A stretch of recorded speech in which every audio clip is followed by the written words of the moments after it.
Y el gobierno de Trump asegura que las operaciones buscan detener el flujo de drogas con destino a Estados Unidos.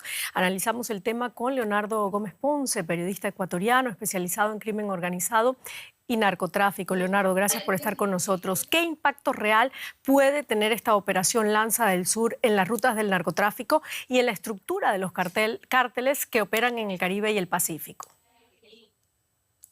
Hola, muy buenas tardes. El impacto directo a las operaciones que pueda tener el crimen organizado realmente no es tan efectivo, considerando que se está bloqueando rutas de transporte de ilícitos. Podemos hablar de droga, podemos hablar de minerales e incluso de especies, pero no se está trabajando en frenar las dinámicas que el crimen organizado ya tiene y se consolida en los territorios de América del Sur. Con esto no quiero decir que Estados Unidos debería intervenir en estas zonas. El impacto que podría tener en este momento a corto plazo sería una respuesta por diferentes países que no están realmente alineados a la estrategia de los Estados Unidos y podría generar un rechazo de países como Colombia, por ejemplo, al que recordemos hace poco tiempo el presidente Trump al gobierno de Petro lo acusó de estar vinculando a grupos criminales sin presentar hasta el momento pruebas. Eso podría tener una respuesta que puede ser no muy positiva. Bueno, ya que nombras a Colombia, el gobierno de Trump ha calificado el cártel colombiano Clan del Golfo como una organización terrorista. ¿Crees que está justificada y es efectiva esa medida?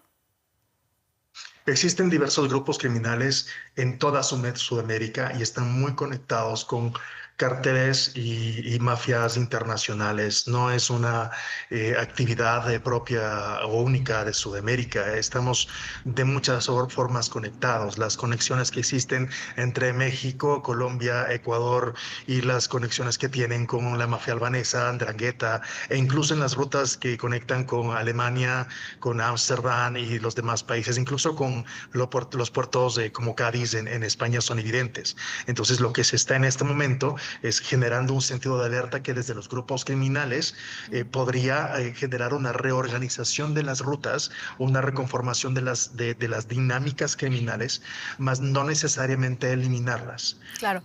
Leonardo, pero ¿por qué Estados Unidos no tiene por ahora a Ecuador u otros países en su radar antidrogas, pese a que por su territorio, tú ya lo has dicho, transita un alto porcentaje de la cocaína que llega a Estados Unidos, mientras sí tiene a Venezuela, Colombia y México en el radar?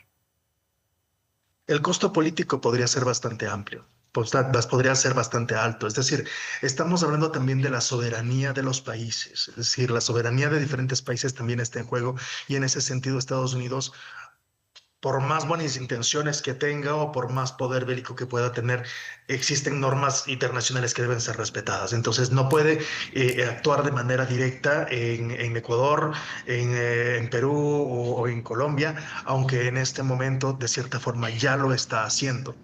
Y las capacidades militares que pueda tener Colombia o Ecuador o incluso Venezuela no se comparan a la capacidad que tengan los de Estados Unidos, Claro. por una parte. Por otro lado, en el caso del Ecuador, el gobierno ecuatoriano se ha alineado a esta estrategia de seguridad, pero sin embargo, no es una decisión que pueda tomar únicamente el gobernante.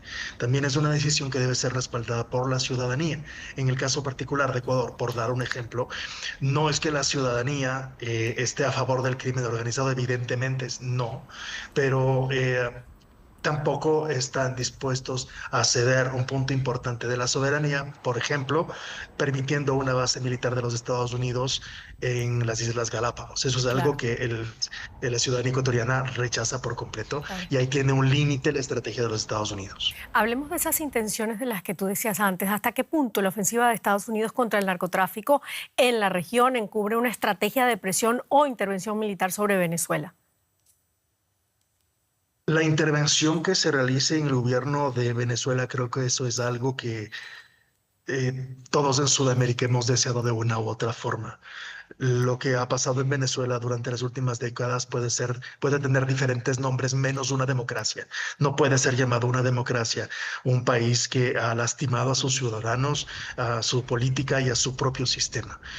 Sin embargo, esta situación de debilitamiento institucional, esta vulnerabilidad que tiene Venezuela en este momento, en un sentido de rescate de su país, ha sido también estratégicamente utilizada por la geopolítica con intenciones estratégicas estratégicas más para la intervención de los Estados Unidos en estas zonas.